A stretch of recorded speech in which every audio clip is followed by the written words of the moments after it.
It's getting late. Time for your story, I think.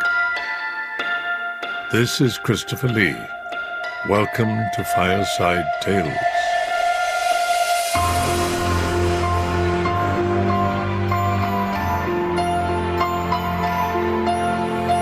Edgar Allan Poe's Black Cat.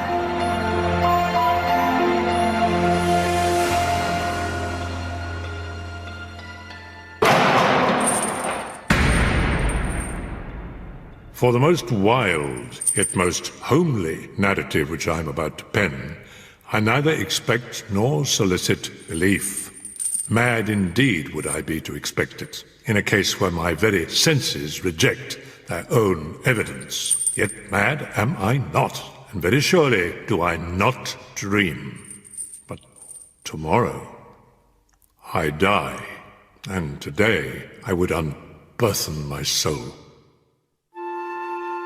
From infancy, my tenderness of heart was even so conspicuous as to make me the jest of my companions. I was especially fond of animals, and was indulged with a great variety of pets. In manhood, I derived from it one of my principal sources of pleasure. My wife, observing my partiality for domestic pets, lost no opportunity of procuring those of the most agreeable kind. We had birds, goldfish, a fine dog, rabbits, a small monkey, and a cat, a remarkably large and beautiful animal, entirely black and sagacious to an astonishing degree. Pluto, this was the cat's name, was my favorite playmate, and attended me wherever I went about the house. Our friendship lasted for several years, during which my character, through the instrumentality of the fiend, intemperance, experienced a radical alteration. I grew moody, irritable, regardless of the feelings of others. I used intemperate language to my wife. I even offered her personal violence. My pets, of course, were made to feel the change in my disposition. I not only neglected, but ill-used them. For Pluto, I retained sufficient regard to restrain me from maltreating him. But at length, even Pluto began to experience the effects of my ill temper. One night, returning home much intoxicated, I fancied that the cat avoided my presence. The fury of a demon instantly possessed me. I took from my waistcoat pocket a penknife, grasped the poor beast by the throat, and deliberately cut one of its eyes from the socket. When I had slept off the night's debauch, I experienced remorse for the crime, but it was a feeble, equivocal feeling. The cat slowly recovered. The socket of the lost eye presented a frightful appearance, but he no longer appeared to suffer any pain. He went about the house as usual, but fled in at my approach.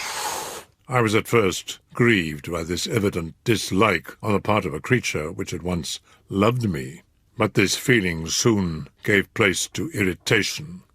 And then came, as if to my final overthrow, the spirit of perverseness. The longing to do wrong, for wrong's sake only, urged me to consummate the injury I had inflicted upon the unoffending brute. I slipped a noose about its neck and hung it to the limb of a tree. Hung it with tears streaming from my eyes and the bitterest remorse at my heart.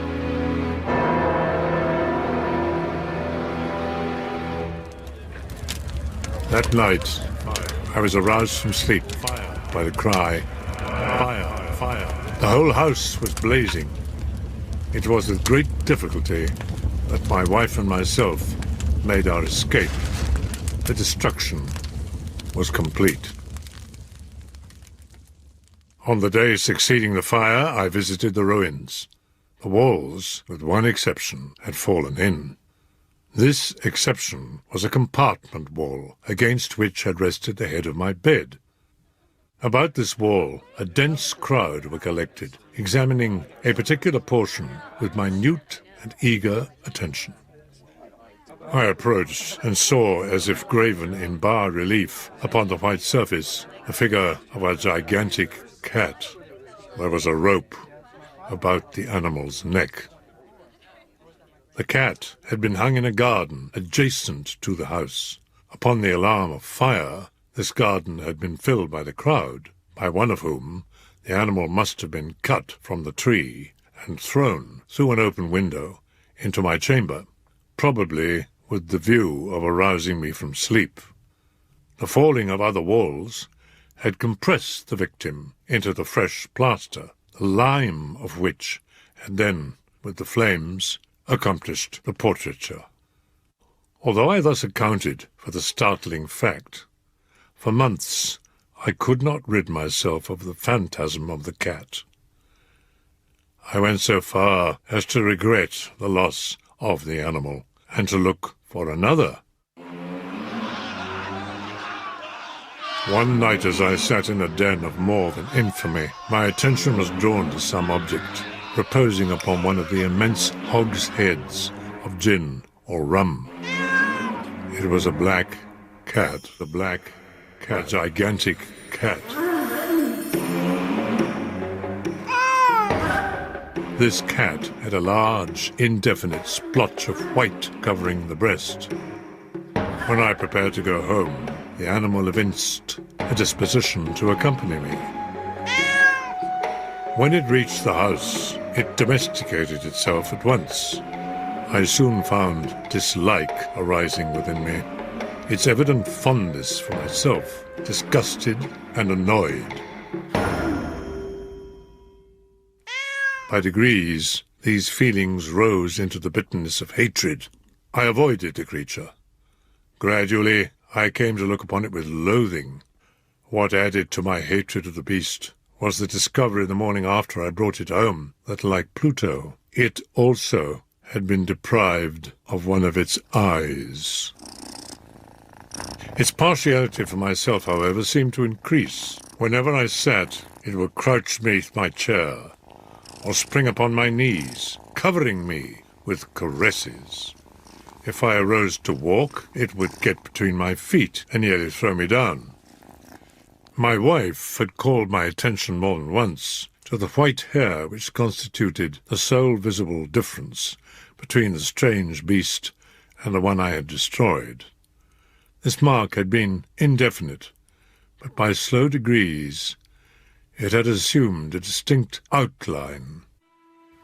It was now the representation of an object that I shuddered to name, of a hideous, of a ghastly thing, the gallows.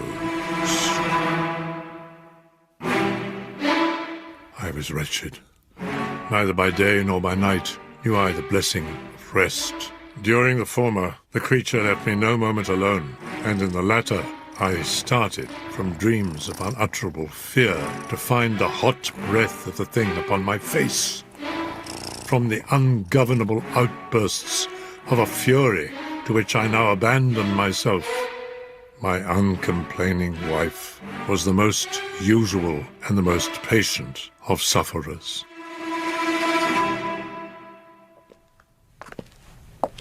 One day she accompanied me upon some household errand into the cellar of the old building which our poverty compelled us to inhabit. The cat followed me down the stairs, and nearly throwing me headlong, exasperated me to madness.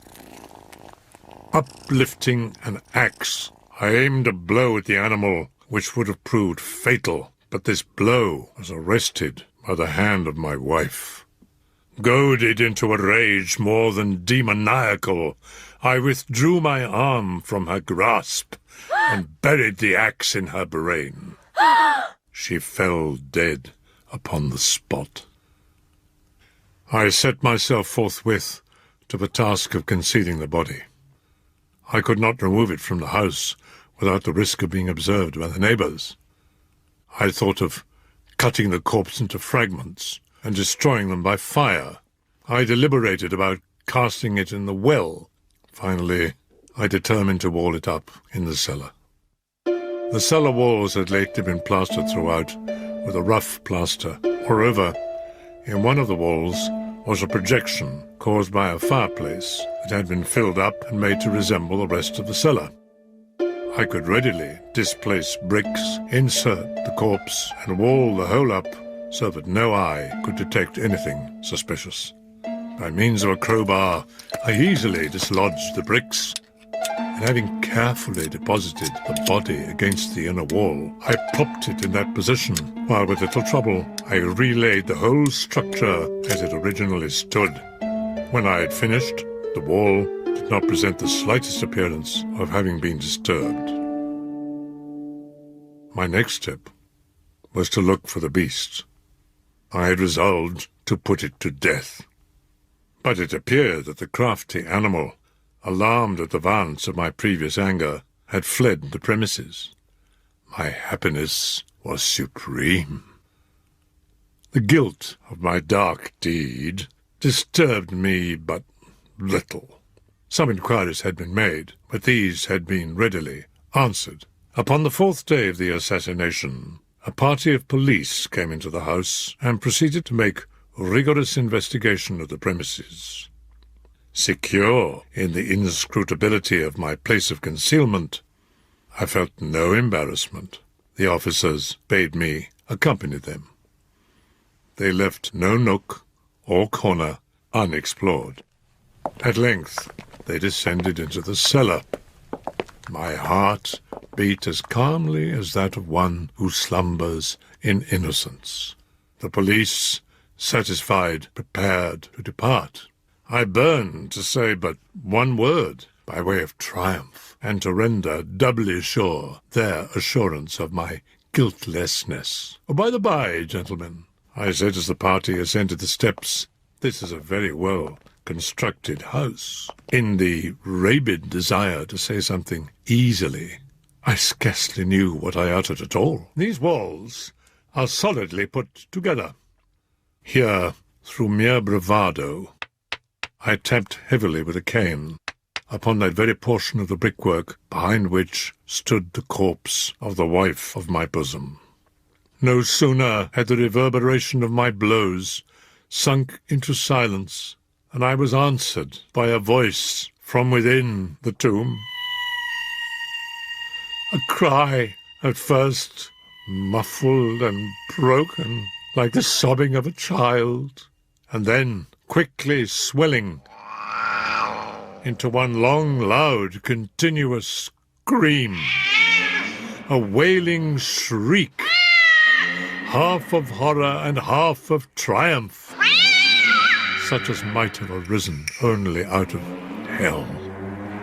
Swooning, I staggered to the opposite wall. For one instant, the party upon the stairs remained motionless. In the next, a dozen stout arms were toiling at the wall.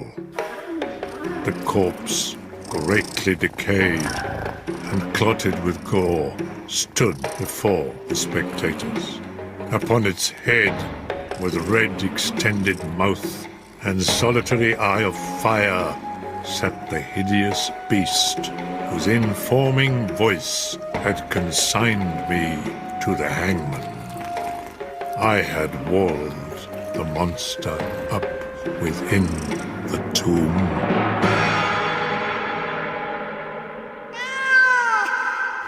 This is Christopher Lee, wishing you a very good night.